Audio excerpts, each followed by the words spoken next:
કેમ છો બાળકો? લાસ્ટ લેક્ચર ની અંદર આપણે એસપીડી ત્રણ વિભાગો વિશે માહિતી મેળવી હતી. હા યા ના? ચલો આજના લેક્ચરમાં આપણે શું કરવાના છીએ? તો આજના લેક્ચર ની અંદર આપણો છેલ્લો વિભાગ કયો બાકી હતો બેટા? એફ વિભાગ. તો એ એફ વિભાગના તત્વો વિશે થોડી ઘણી માહિતી મેળવશું. ઓકે, અને એમાં કયા કયા પ્રકારની લાક્ષણિકતા હોય છે એ પણ જોઈશું. તો એફ વિભાગના તત્વો વિશે થોડી માહિતી મેળવીએ એ પહેલા બેઝિક વિચારો કે એફ વિભાગ કોને કહેવાય. તો ભાઈ આવર્ત કોષ્ટક ની અંદર તળિયે રહેલી બે આડી લાઈન ને કહેવાય એફ વિભાગ. અથવા કોઈ પણ તત્વનો છેલ્લો ઇલેક્ટ્રોન ક્યાં દાખલ થાય? એફ કક્ષકમાં, તો એને કહેવાય એફ વિભાગના તત્વો. યાદ છે? બીજું નામ છે આંતર સંક્રાંતિ તત્વો. હા યા ના? ડી વિભાગના તત્વોને આપણે શું નામ આપતા હતા? સંક્રાંતિ. અને એફ વિભાગના તત્વોને શું નામ અપાય? આંતર સંક્રાંતિ. તો દરેક બાબત પર આપણે ડિસ્કશન કરશું. ઓકે, આઈ હોપ કે બધાની તબિયત વ્યવસ્થિત હશે. નાઉ સ્ટાર્ટ. શું? Question number 22. એફ વિભાગના તત્વો કોને કહે છે તેમજ તેની લાક્ષણિકતા જણાવો. કેટલા માર્ક્સમાં પૂછાઈ શકે? 3 માર્ક્સ સુધી. જો 3 માર્ક્સમાં પૂછાય તો બોર્ડ પર રહેલું દરેક વસ્તુ તમારે છાપી મારવાનું. પણ જો 2 માર્ક્સમાં પૂછાય તો બહુ બેઝિક નાની માહિતી લખવાની, વધારે ડિટેલમાં લખવાની જરૂર નથી. ક્લિયર? ચલો સ્ટાર્ટ કરીએ. તો સૌપ્રથમ સ્ટાર્ટ કરશું આપણે એફ વિભાગની માહિતીથી. જે હમણાં બોલ્યો ને એ જ રીતે. બહુ સિમ્પલ અને સરળ છે. કઈ રીતે જો તો કે આવર્ત કોષ્ટકમાં તળિયે જે બે આડી હરોળ છે તે તત્વોની શ્રેણીને એફ વિભાગના તત્વો કહે છે. શું કીધું? આવર્ત કોષ્ટકમાં તળિયે જે બે આડી હરોળ છે એ આડી હરોળની શ્રેણીના તત્વોને શું કહેવાય? એફ વિભાગ કહેવાય. ઓકે, અને આપણી વ્યાખ્યા તો તમને ખબર જ છે કે જે તત્વનો છેલ્લો ઇલેક્ટ્રોન ક્યાં દાખલ થાય? એફ કક્ષકમાં, તો તેને એફ વિભાગના તત્વો કહે છે. એટલે વ્યાખ્યાની વ્યાખ્યા પણ થઈ ગઈ અને એફ વિભાગ ક્યાં આવે છે એ પણ ખબર પડી ગઈ. ક્લિયર ને? ચલો હવે તે કોઈ પણ વિભાગ છે ને એની ઇલેક્ટ્રોનીય રચનાથી ગોઠવણી પામેલો હોય છે. કોઈ પણ વિભાગ એની ઇલેક્ટ્રોનીય રચના દ્વારા જાણતો હોય છે. તો જોઈએ ઇલેક્ટ્રોનીય રચના કઈ રીતે હશે. તે કયા વિભાગની વાત કરું છું? એફ વિભાગ. તો મિત્રો એફ વિભાગમાં આપણે ક્યારે જઈએ છીએ? જ્યારે આપણો એસ વિભાગ પૂર્ણ ભરાઈ જાય પછી, એટલે NS2. ત્યારબાદ NS2 માં ઇલેક્ટ્રોન દાખલ કરો, સીધા જ તમે એફ બ્લોકમાં નથી જતા. યાદ રાખજો, સીધા તમે એફ બ્લોકમાં નથી જતા. હા, તમે ડી વિભાગમાં એકાદ તત્વ ભરો છો, તો ડી વિભાગમાં જે એકાદ ભરો છો માટે ડી અહીં મૂકવામાં આવે છે. એટલે કે n થી કેવો હોય? એક ઓછો. n કક્ષાથી એક અંદરની કક્ષામાં જાય છે. એટલે અંદરની કક્ષામાં ગયું એટલે નામ શું પાડ્યું આપણે? સંક્રાંતિ. એટલે ડી વિભાગ. તો એને શું લખાય? n-1 D. આમાં કેટલા ઇલેક્ટ્રોન ભરો છો? કાં તો 0 ભરીએ છીએ, કાં તો 1. એટલે 0 થી 1 વચ્ચે ભરીએ છીએ અને પછી પાછા નીચે જઈએ છીએ. નીચે મીન્સ કે હજી એનાથી અંદરની કક્ષકમાં જઈએ છીએ. તો યાદ રાખજો મિત્રો, મુખ્ય કક્ષક કોણ હતી? મુખ્ય કક્ષા n. એમાંથી અંદર આવ્યા એટલે શું કહેવાય? સંક્રાંતિ. હજી એનાથી અંદર જાવ તો આંતર સંક્રાંતિ. અને એ કોણ? એફ વિભાગ. એફ માં તમારે શું લખવાનું? કે જો મુખ્ય કક્ષા કરતા એક ઓછી કરી હતી, અહીંયા 2 ઓછી કરવાની, n-2. અને એફ વિભાગમાં કુલ કેટલા ઇલેક્ટ્રોન સમાવવા જઈશું આપણે? તો કે નીચે જે તળિયે આડી લાઈન છે એમાં 14 તત્વો સમાશે. એટલે 14 ઇલેક્ટ્રોન મૂકવાના. તો આ થઈ ગઈ એની સામાન્ય ઇલેક્ટ્રોનીય રચના. ક્લિયર? યાદ રહેશે? ઓકે, ચલો આ હતી એફ વિભાગની એકદમ બેઝિક માહિતી. હવે અંદર વિભાગો પાડીએ અને ડિટેલમાં ભણીએ. તો કે ભાઈ એફ વિભાગ જે પણ કહે છે ને એ તત્વોને તમે નામ આપ્યું કયું? તો કે આંતર સંક્રાંતિ તત્વો. હવે તો ખ્યાલ આવી ગયો ને કે આંતર સંક્રાંતિ તત્વો આપણે શા માટે કહીએ છીએ? એ શું કરે છે બેટા? ડી વિભાગના તત્વોથી પણ અંદરની કક્ષામાં જે ભરાય છે કેન્દ્ર તરફ, તો એને આપણે કહીએ છીએ આંતર સંક્રાંતિ ધાતુ તત્વો. જેના 2 ભાગ પાડ્યા. કેમ કે 2 આડી હરોળ છે ને બેટા, તો એકને નામ આપો લેન્થેનોઇડ અને એકને નામ આપ્યું એક્ટિનોઇડ. હવે ઘણાને એમ સર આવું નામ કેમ આપ્યું? તો મિત્રો લેન્થેનોઇડ જે આડી હરોળ નીચે આપી છે ને 2, એની પ્રથમ આડી હરોળનું જે શરૂઆત થાય છે એ લેન્થેનિયમ તત્વ પછી થાય છે. 57 નંબર ઉપર એક તત્વ છે જેનું નામ છે લેન્થેનિયમ. એના પછી શરૂઆત થાય છે, માટે શ્રેણીને નામ આપી દીધું લેન્થેનોઇડ. અને એ જ રીતે કોનું હોય કે નીચે એક બીજી શ્રેણી આપી છે, તો એ શ્રેણી પણ કોનાથી શરૂઆત થઈ છે? એક્ટિનિયમ તત્વ પછી. 89 નંબરમાં કોણ આવે? કે 89 નંબર પર આવે એક્ટિનિયમ, અને એના પછીના 14 તત્વોને આપણે કહીએ છીએ એક્ટિનોઇડ શ્રેણીના તત્વો. માહિતી કમ્પ્લીટ? બધું આવડશે? ઓકે. ચલો, લેન્થેનોઇડમાં શું હોય? કે લેન્થેનોઇડની જે પ્રથમ શ્રેણી છે એ પ્રથમ આડી હરોળને તમે શું કહો છો? યાદ છે? 4f. નંબર યાદ રાખવાનો. કયો? 4f. શરૂઆત ક્યાંથી થાય? સીરિયમ થી. ક્યાંથી થાય? સીરિયમ. સીરિયમ મતલબ Ce, જે 58 નંબરનું છે. તો સીરિયમ 58 થી લઈ ક્યાં સુધી? Lu. Lu મતલબ લ્યુટેશિયમ. લૂંટાવીને જ દેવાનું, લ્યુટેશિયમ.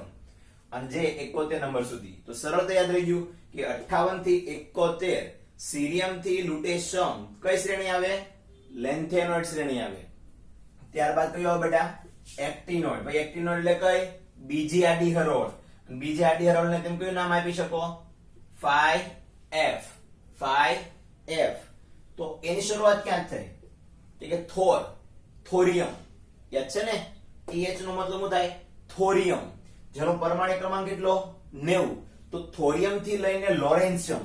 લોરેન્શિયમ નો મતલબ થાય Lr, જેનો ક્રમાંક છે 103. તો આ એટલી બાબતો હતી કે જે તમારે ધોરણ 12 પૂર્ણ થાય ત્યાં સુધી યાદ રાખવાની હતી. આને રમતમાં લઈ લેવાનું બેટા. 58 થી 71 4f, 90 થી 103 5f, જેને કહેવાય લેન્થેનોઇડ, જેને કહેવાય એક્ટિનોઇડ શ્રેણીના તત્વો. સિમ્પલ છે. મગજમાં ચાર્ટ બનાવી નાખવાનો એટલે ઈઝી યાદ રહી જાય. ચલો હવે લાક્ષણિકતાઓ જોઈએ કે આ દરેક તત્વોની લાક્ષણિકતા શું છે. તો મિત્રો યાદ રાખજો કે જે આવર્ત કોષ્ટકની નીચે તળિયે જે બે આડી હરોળ આપી છે એમાં રહેલા દરેકે દરેક તત્વો એ ધાતુ તત્વો છે. કેવા તત્વો છે? ધાતુ તત્વો છે. તો જો મેં માહિતી લખી છે કે આ શ્રેણીમાં આવતા બધા જ તત્વો ધાતુ તત્વો હોય છે. અને એને નીચે કેમ મૂકી? કે આપણે આગળ બોલી ગયા હતા કે જે 14 તત્વો છે ને બેટા એક શ્રેણીમાં, એ બધાના ગુણધર્મો સમાન છે. અંદરો અંદર એ બધા તત્વોના ગુણધર્મો સમાન હોય તો આપણો નિયમ શું કહે છે કે જે તત્વોના ગુણધર્મો સમાન હોય એ બધા એક જ સમૂહમાં આવવા જોઈએ. હવે વિચાર કરો, હું એને આવર્ત કોષ્ટકમાં જો ઉપર 18 સમૂહમાં ગોઠવવા જાઉં તો પોસિબલ જ નથી. કેમ? તે ક્રમ તો કન્ટિન્યુ રહેવાનો છે ને, 58 59 60. તો એ રીતે ગોઠવા જાવ તો દરેક તત્વ અલગ અલગ સમૂહમાં જશે. હા યા ના? અને એના ગુણધર્મો પછી ઉપરના તત્વો સાથે મેચ નહીં થાય. અને માટે આપણે શું કર્યું કે આ જે F વિભાગના 14 તત્વો છે કે એના ગુણધર્મો ઉપર કોઈની સાથે મેચ ન થતા, અંદરો અંદર મેચ થાય છે, માટે એને આપણે નીચે લઈ લીધું F વિભાગ તરીકે. ખ્યાલ આવી ગયો ને? તો આમ 14 ની બે શ્રેણી નીચે લીધી કે જે બધાના ગુણધર્મો જો લીધું છે શ્રેણીમાં રહેલા દરેક તત્વોના ગુણધર્મો કેવા છે? સમાન છે. ખ્યાલ આવી ગયો બેટા? ઓકે. બીજી થોડી નાની મોટી લાક્ષણિકતાઓ આપી છે કે જેને હું અત્યારે સમજાવીશ તો બાય ચાન્સ સમજ આવે યા ન પણ આવી શકે, પણ સમજવાનો પ્રયત્ન કરજો. કેમ? કે આ બધી વસ્તુ ડિટેલમાં તમારી પાસે આવવાની છે, પણ અત્યારે સમજી લઈએ તો એ સમય કેવો રહે? ફાયદો રહે ને? ચલો લેટ સ્ટાર્ટ. શું કે છે કે એક્ટિનોઇડ શ્રેણીના શરૂઆતના તત્વો. એક્ટિનોઇડ શ્રેણી એટલે કઈ? 5f. નીચેની સૌથી નીચેની હરોળ, આડી હરોળ, એને કહેવાય એક્ટિનોઇડ શ્રેણી. અને એમાં જે શરૂઆતના તત્વો છે કયા કયા? થોરિયમ હોય, યુરેનિયમ હોય, નેપ્ચ્યુનિયમ હોય, પ્લુટોનિયમ હોય. યસ ઓર નો? તો આ જે શરૂઆતના તત્વો છે ને બેટા, એ બધાની પાસે વિવિધ પ્રકારની ઓક્સિડેશન અવસ્થા છે. મતલબ કે માથે જે વીજભાર છે ને એ અલગ અલગ પ્રકારના તેઓ ધરાવે છે. કોઈ +1 ધરાવે, કોઈ +2 ધરાવે, કોઈ +3 ધરાવે. કોઈ એક જ તત્વ અલગ અલગ પ્રકારના ઓક્સિડેશન અવસ્થા ધરાવે છે. આપણે આગળ ભણી ગયા કે ઓક્સિડેશન અવસ્થા કોને કહેવાય? જેની માથે જે રહેલો વીજભાર છે એને શું કહેવાય? એનો ઓક્સિડેશન અવસ્થા. યાદ છે ને? તો એવું કહેવા માંગે છે કે એક્ટિનોઇડ શ્રેણીના જે શરૂઆતના તત્વો છે તેઓ એક કરતા વધારે ઓક્સિડેશન અવસ્થાઓ ધરાવે છે. મતલબ એક જ તત્વને અલગ અલગ વીજભાર છે. એક તત્વ ધારે તો +1 પણ ધરાવી શકતો હોય છે, +3 પણ, +4 પણ. તો આમ આખી શ્રેણીમાં જેટલા પણ તત્વો છે ને એ બધાને આવું છે. તો આવું હોવાના કારણે શું થાય છે તો કે એક્ટિનોઇડમાં આવું હોવાના કારણે તમારું જે રસાયણ વિજ્ઞાન છે ને ઈ લેન્થેનોઇડ શ્રેણીના તત્વો કરતા વધારે જટિલ છે. લેન્થેનોઇડમાં આવું નથી, જે એની ઉપરની શ્રેણી છે ને 4F લેન્થેનોઇડ વાળી, એમાં કઈ આવું ગડબડ ગોટાળો નથી. એટલે કેવા શું માંગે છે કે જેટલું રસાયણ વિજ્ઞાન સહેલું લાગે છે લેન્થેનોઇડ શ્રેણીના તત્વો ભણતી વખતે, એટલું જ એક્ટિનોઇડ શ્રેણીના તત્વોમાં કોમ્પ્લિકેટેડ છે, જટિલ છે, મુશ્કેલ છે. અને એનું કારણ તમને ખબર પડી જ ગઈ કે લેન્થેનોઇડ તત્વોની કમ્પેરિઝનમાં એક્ટિનોઇડ તત્વો જે કઈ છે રેડિયો સક્રિય છે બેટા. વિકિરણો ફેંકતા હોય ને એવા રેડિયો સક્રિય તત્વો છે આ બધા. કોણ? એક્ટિનોઇડ શ્રેણીના તત્વો. તો એ બધાને સમજવા અઘરા છે. ખ્યાલ આવી ગયો બેટા? ચલો ડિટેલમાં આગળ જઈએ. આ જે પણ કાંઈ એક્ટિનોઇડ શ્રેણીના તત્વો છે, કોણ? જે પણ કાંઈ એક્ટિનોઇડ શ્રેણીના તત્વો છે તે બધા રેડિયો સક્રિય તત્વો કહેવામાં આવે છે. રેડિયો સક્રિય તત્વો એટલે તમે જાણો છો કે જે અંદરથી અલગ અલગ પ્રકારના ક્ષતિ આપણને નુકસાન પહોંચાડે એવા વિકિરણો બહાર ફેંકતા હોય છે, એવા તત્વોને શું કહીએ છીએ બેટા આપણે? રેડિયો સક્રિય તત્વો. અને તમને જાણીને આનંદ પણ થશે કે આવા તત્વોની શોધ આપણે માનવે જ કરી છે. તો માનવ નિર્મિત આ જે તત્વોની શોધ થઈ છે એનો ઉપયોગ પણ થાય છે અને દુરુપયોગ પણ થતો હોય છે. પણ પ્રોબ્લેમ શું છે? પ્રોબ્લેમ હવે આવશે બેટા.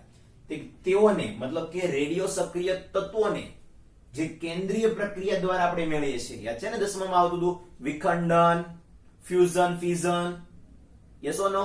તો એ વિખંડનની કેન્દ્રની પ્રક્રિયાઓમાંથી જ્યારે આ તત્વો મળ્યા આપણને, ત્યારે નેનોગ્રામ કે તેનાથી પણ ઓછા પ્રમાણમાં મળ્યા હતા. શું કહેવા માંગે છે? નેનોગ્રામ એટલે કેટલા થાય? 10⁻⁹ ગ્રામ બેટા. એટલે ખૂબ જ ઓછામાં ઓછું 0.0000001 ગ્રામ, બહુ ઓછું.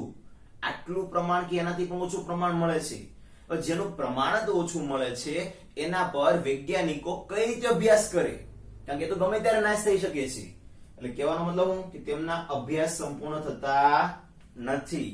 અને તેમજ આ જે એક્ટિનોઇડ શ્રેણી છે ને એમાં યુરેનિયમ આવે, તો એ યુરેનિયમ પછીના જે કઈ તત્વો શોધાણા એ બધાને આપણે કહીએ છીએ અણુ યુરેનિયમ. શું નામ આપ્યું બેટા? અણુ યુરેનિયમ. આઈ હોપ કે એફ વિભાગમાં બધાને મજા આવી છે, કંઈક નવું જાણવા મળ્યું છે. Yes or no? Question number 22 અહીંયા પૂર્ણ થાય છે. હવે નેક્સ્ટ ક્વેશ્ચન જોઈએ બેટા આપણે. ઓકે બાળકો, તો હવે પછીનો પ્રશ્ન કયો છે? તો જે રીતે તમે આવર્ત કોષ્ટક, હા યાના, જે રીતે તમે આવર્ત કોષ્ટકની અંદર કઈ રીતે તત્વોનું વર્ગીકરણ S, P, D, F આ 4 વિભાગોમાં થાય છે ને, હા યાના, તો એ જ રીતે તમારું આવર્ત કોષ્ટક ધાતુ, અધાતુ અને ઉપધાતુ, જેને તમે અર્ધધાતુ કહો છો, એ 3 વિભાગોમાં પણ વર્ગીકૃત કરી શકાય છે. હા મિત્રો, ઘણીવાર પૂછાતું હોય છે કે આવર્ત કોષ્ટકને ધાતુ, અધાતુ અને ઉપધાતુ જેવા ગુણધર્મોના આધારે વર્ગીકૃત કરો.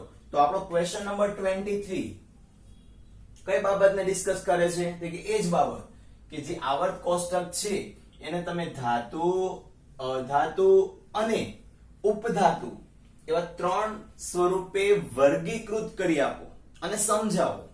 તો તમે ધોરણ 10 ની અંદર ધાતુ, અધાતુ, ઉપધાતુનું ચેપ્ટર ભણી ગયા છો, તો આના વિશે તો મારે જસ્ટ ખાલી ઉલ્લેખ જ કરવો પડે. યસ ઓર નો?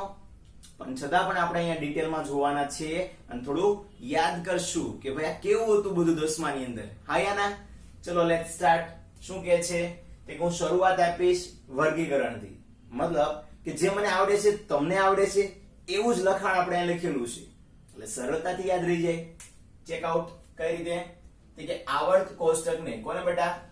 આવર્ત કોષ્ટકને તમે શું કર્યું? કે 3 વિભાગ, ધાતુ, અધાતુ અને ઉપધાતુ. આના ઇંગ્લિશ નામ તમને યાદ ન હોય તો કહી દઉં. ધાતુને કહેવાય મેટલ, અધાતુને કહેવાય નોન મેટલ અને ઉપધાતુને કહેવાય મેટાલોઇડ. શું કહેવાય બેટા? મેટાલોઇડ. ઓકે? કારણ ઘણીવાર એક્ઝામોની અંદર આના ઇંગ્લિશ શબ્દ પણ યુઝ થતા હોય છે, તો આપણને ખબર હોવી જોઈએ કે કોણ ધાતુ, અધાતુ અને ઉપધાતુ છે. મીન્સ કોણ મેટલ, નોન મેટલ અને મેટાલોઇડ. ઓકે? તો 3 પ્રકારે વર્ગીકૃત કરી શકાય છે. યસ ઓર નો? પ્રશ્ન સહેલો છે ને? આવર્ત કોષ્ટકને ધાતુ, અધાતુ અને ઉપધાતુ એમ 3 પ્રકારમાં વર્ગીકૃત કરવામાં આવે છે. તો ચલો પહેલા જોઈએ ધાતુ વિશેનો અભ્યાસ. તમે આખું આવર્ત કોષ્ટક જોયું છે બેટા? એ આવર્ત કોષ્ટકમાં તમે જોશો તો તમને ખ્યાલ આવશે કે S વિભાગ કે ધાતુઓનો, D વિભાગ કે ધાતુઓનો, F વિભાગ ધાતુઓનો. ભાઈ મોટા ભાગે બધું ધાતુઓ જ છે. ઇવન તમારો જે P વિભાગ છે ને એમાં ઉપરના જે તત્વો રહ્યા ને એ અધાતુ છે, પણ જેમ જેમ નીચે જાય શું આવે પછી ધાતુ આવે. તો જોવા જઈએ ને તો આખા આવર્ત કોષ્ટકમાં કુલ લગભગ 78% થી વધારે તો ધાતુ તત્વો છે. કેવા શું માંગે છે કે આખા આવર્ત કોષ્ટકમાં તમે જોવા જાઓ તો મોટા ભાગે તો બધા ધાતુ તત્વો જ છે. તો 78% ભાગ કોનો બેટા? ધાતુઓનો છે. અને આ મુખ્યત્વે તમને ક્યાં જોવા મળે કે મોટા ભાગે તો આપણે જોવા જઈએ તો તમારી ને મારી બે સાઈડ ગણું તો આ ડાબી બાજુનો ભાગ આમ આમ છે. કોનો છે? ધાતુ તત્વોનો છે. એટલે ક્યાં જોવા મળે કે ડાબી બાજુએ જોવા મળતા હોય છે, ડાબી બાજુ તરફ જોવા મળતા હોય છે. કોણ? ધાતુઓ. ઓકે. આ ધાતુઓ ઓરડાના તાપમાને કેવી હોય? ઓબ્વિયસલી કોઈ પણ ને પૂછો તો જવાબ આપશે ધાતુ મોટા ભાગે ઘન સ્વરૂપે હોય છે, સોલિડ હોય ને. હા યા ના? તો ધાતુ તો ઘન સ્વરૂપે હોય છે. તો એમાં કોઈ અપવાદ હશે ને? યસ, ઓબ્વિયસલી અપવાદ છે ને. પારો, મર્ક્યુરી. બધાએ સાંભળ્યું છે પારા વિશે. મર્ક્યુરી જે પ્રવાહી જેવો આવે. હા યા ના? ગણાય તો ધાતુ પણ સ્વભાવે કેવો છે બેટા? પ્રવાહી છે. ઓકે. આગળ ગેલિયમ અને સીઝિયમ. કઈ ધાતુનું નામ બોલ્યો બેટા? ગેલિયમ ધાતુ Ga અને સીઝિયમ ધાતુ Cs. આ પ્રથમ સમૂહમાં છે અને આ યાદ આવે તો 13મા સમૂહમાં છે. આ બંને ધાતુઓ તો છે જ, પણ ધાતુથી કંઈક અલગ છે. કેમ? બંને ગુણધર્મ કેવી? ધાતુ, પણ એના ગલન બિંદુ જો. ગલન બિંદુ એટલે ખબર પડે બેટા કે જે તાપમાન આપતા હું થાય પીગળવા મળે એ તાપમાનને કહેવાય ગલન બિંદુ. તો એ બેના ગલન બિંદુ ખૂબ જ નીચા છે. અને યાદ રાખજો ધાતુઓના ગલન બિંદુ તેમજ એને ઉકાળવાના ઉત્કલન બિંદુ કોઈ દિવસ નીચા ન હોય. તો આ બે પણ કેવા છે બેટા? અપવાદ છે. ગેલિયમ અને સીઝિયમ કે જે એની ધાતુઓના સ્વભાવ કરતા થોડા અલગ છે. અને અલગ છે મતલબ MCQ માં આવે. ખ્યાલ આવી ગયો બેટા? ચલો હવે લાક્ષણિકતા જોઈ લે થોડીક. કે કોની લાક્ષણિકતા? કે આપણી ધાતુઓની. તો તમે સારી રીતે 10મામાં ભણ્યા છો. ધાતુઓના ગલન બિંદુ અને ઉત્કલન બિંદુ ખૂબ જ ઊંચા હોય છે. એસોનો? કારણ કે એમને પીગાળવા માટે, એમને પીગાળીને ઉકાળવા માટે તાપમાન જોઈએ બહુ ઊંચું બેટા. એસોનો? તો આમ જ આગળ આપણે જોવા જઈએ તો ખાસિયત શું? કે આ જે કઈ ધાતુ તત્વો તમને દેખાય છે બધા ધાતુ તત્વોની બેઝિક માહિતી હતી.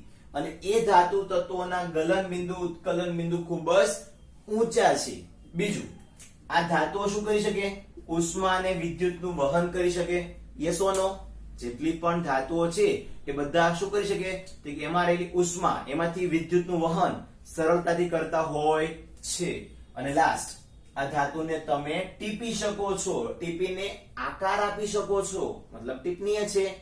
તારની માફક ખેંચી શકો છો, મતલબ કે તણાવપણું પણ ધરાવે છે. તો યાદ રાખો મિત્રો, જેટલું પણ હું અહીંયા બોલ્યો છું એ બધું એકદમ સિમ્પલ છે, જેને તમે સરળ ભાષામાં યાદ રાખી શકો છો. હા યા ના? ક્લિયર?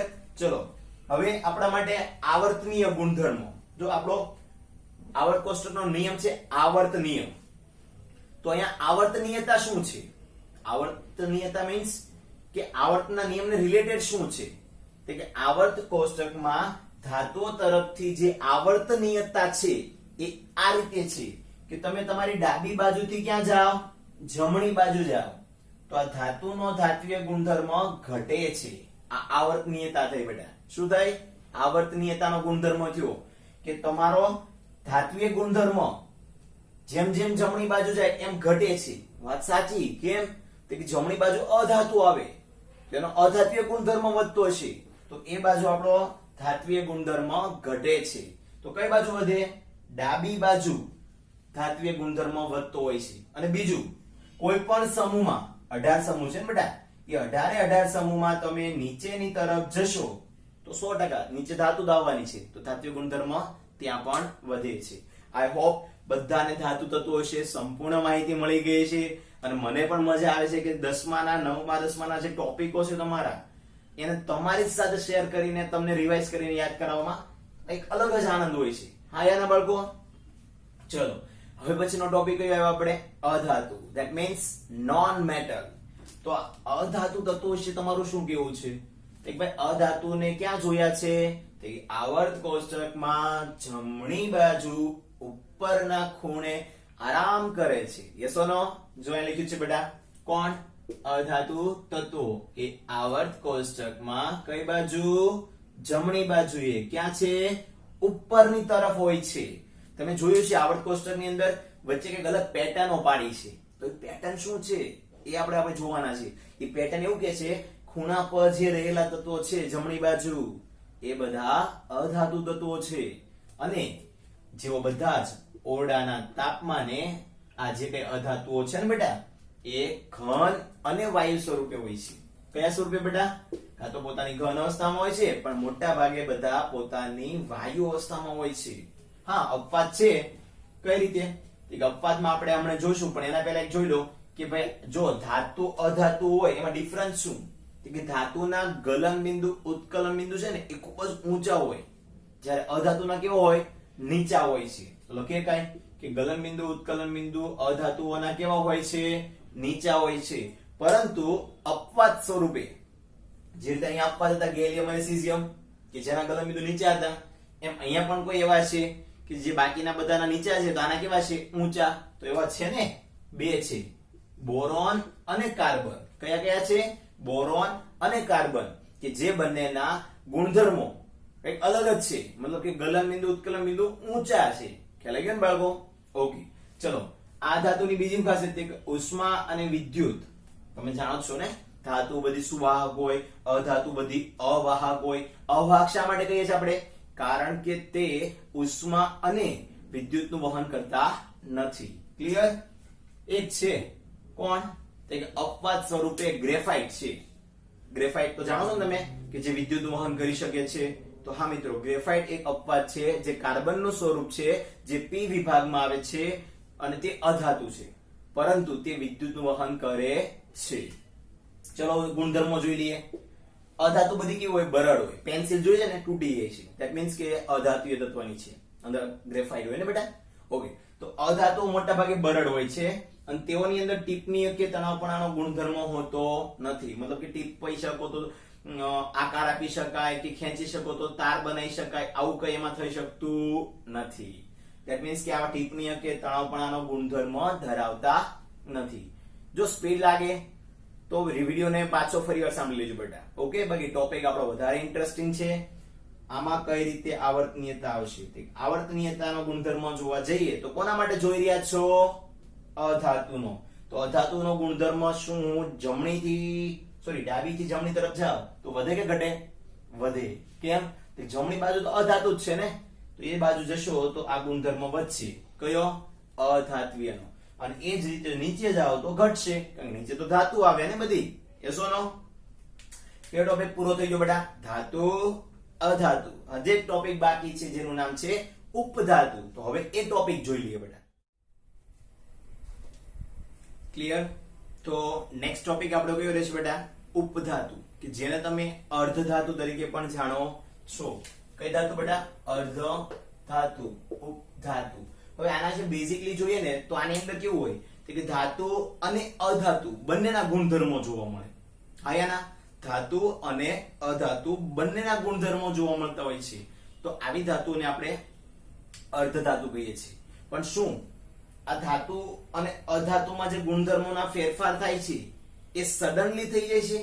તો કે ના, એમાં પણ વચ્ચે ગાળો આવે છે. એ આ ઉપધાતુઓનો હોય છે. આપણે ડિટેલમાં સમજશું કે તત્વોમાં, કોનામાં બેટા? જે પણ કઈ તત્વો છે એ તત્વોના ધાત્વિય ગુણધર્મોમાંથી એ અધાત્વિય ગુણધર્મોમાં જે ફેરફાર જોવા મળે છે એ એકાએક થતો નથી. કહેવાનો મારો અર્થ શું કે તમારી પાસે જે પી વિભાગ છે એ પી વિભાગની અંદર અહીંયા જે ધાતુ તત્વો આપેલા છે કે અધાતુ તત્વો આપેલા છે, યસ ઓર નો?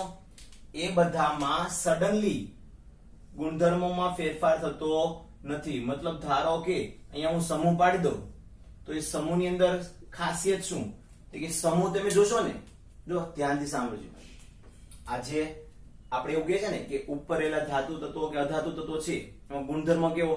કે પી વિભાગમાં, કયા વિભાગમાં બેટા?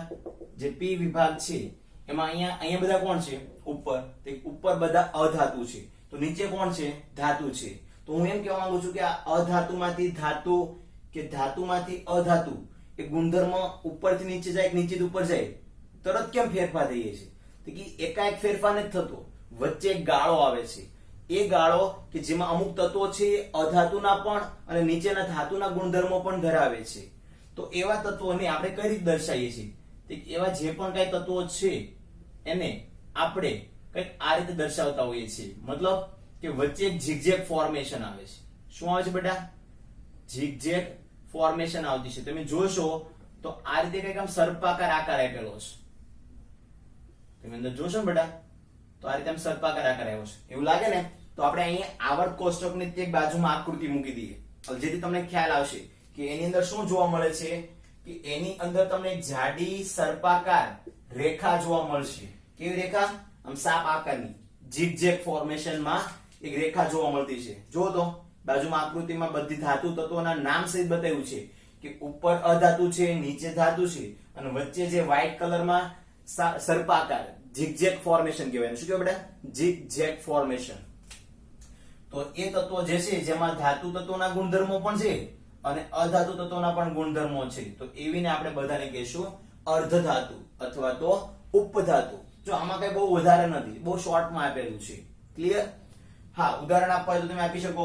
એની અંદર લખેલા છે silicon, germanium, arsenic, antimony, tellurium. તો આ બધી ધાતુઓ છે અને અધાતુઓ છે, બેનું કોમ્બિનેશન છે. તો માટે આપણે આને કહીશું અર્ધધાતુઓ, ઉપધાતુઓ. ઓકે, આનો બહુ બધો ઉપયોગ થાય બેટા. ઇલેક્ટ્રોનિક સર્કિટોથી લઈ મોટી મોટી કંપનીઓની અંદર રહેલી હાર્ડ ડ્રાઈવ સુધી આ બધા વસ્તુનો બહુ ઉપયોગ થતો હોય છે. ક્લિયર? તો આઈ હોપ કે આજના લેક્ચરમાં તમને ધાતુ, અધાતુ, અર્ધધાતુઓની સંપૂર્ણ માહિતી મળી ગઈ છે. તેમજ આપણે લેક્ચરની શરૂઆત કરી હતી, આપણા લાસ્ટ ટોપિક યાદ છે એફ વિભાગ. તો આ દરેક વસ્તુ તમારે સંપૂર્ણ રીતે તૈયાર કરવાની છે. અને જો એમાં કોઈ તમને ડાઉટ છે તો તમે મારો ડાયરેક્ટ કોન્ટેક્ટ કરી શકો છો. પણ આઈ હોપ કે બધાને સમજાઈ ગયું છે આજના લેક્ચરમાં. યસ ઓર નો? કોને ધાતુ કહેવાય, કોને અધાતુ કહેવાય, કોને અર્ધધાતુ કહેવાય, અને કઈ ધાતુઓના સ્થાન ક્યાં છે, કેટલીક અધાતુઓ છે તો એનું સ્થાન ક્યાં છે, અને કેટલીક ઓછા પ્રમાણમાં મળી આવતી ઉપધાતુ છે કે એનું પણ સ્થાન ક્યાં મળી આવે છે. તો એ દરેક બાબતો તમારે યાદ રાખવી જરૂરી છે. કેમ? કે આના પરથી જ એમસીક્યુ આવતા હોય છે બાળકો. કે ડાબીથી જમણી તરફ જાઓ, ડાબીથી જમણી તરફ જાઓ તો કયો ગુણધર્મ વધશે, અથવા તો ઘણીવાર હું આપ્યું હોય આખી હરોળના 5 તત્વો આપી દીધા હોય અને એવું કે આ 5 તત્વોને તેના ધાત્વિય ગુણધર્મ પ્રમાણે ગોઠવો. હા મિત્રો, ઘણા બધા એમસીક્યુ છે અંદર તમે જોજો કે એમાં એવું પૂછ્યું છે કે આ 5 તત્વોને ચડતા ક્રમમાં ગોઠવો. શેના આધારે? કે એના ધાત્વિય ગુણધર્મના આધારે. તો તમારે શું કરવાનું રહે ખબર છે? કે જે તત્વ ડાબી સાઈડ આવતું હોય ને એને પહેલું સ્થાન આપવાનું અને પછી તમારે જમણી બાજુના તત્વોને ગોઠવતા ગોઠવતા છેલ્લે જવાનું. જેમ જમણી બાજુ છે તત્વોના અધાત્વિય ગુણધર્મો હોય. તો આવા એમસીક્યુ છે, તમે જોજો બુકની અંદર. ઓકે, ચલો, તો આઈ હોપ કે આજના લેક્ચરનું મહત્વ તમને સમજાઈ ગયું છે. Thank you. જય શ્રી કૃષ્ણ.